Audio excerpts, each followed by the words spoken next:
This is NBC Nightly News with John Chancellor and David Brinkley.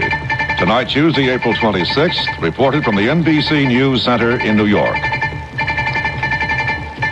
Good evening. The government today put out the figures on where we stand as far as incomes are concerned for poor people, for middle-income people, and for those who can afford a few luxuries. The Labor Department says an urban family of four needs $10,041 a year to maintain an austere standard of living.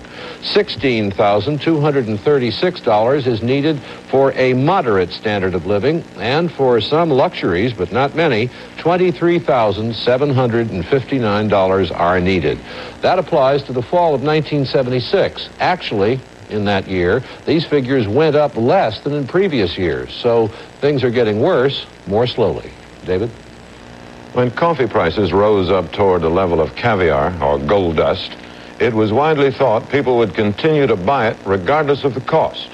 Well, they won't. Some new figures we have come across show that in the last 2 months, retail sales of coffee have dropped about 20%.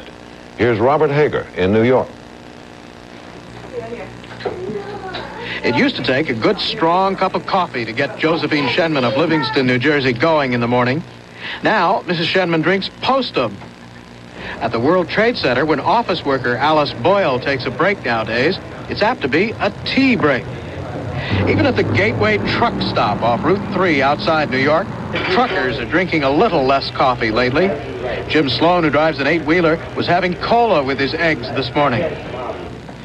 It took a while for increasing coffee demand to affect sales. As recently as the first part of this year, coffee sales were as strong as ever. But now, new survey information compiled for the supermarket industry shows retail sales of regular coffee off more than 20% in February and again in March.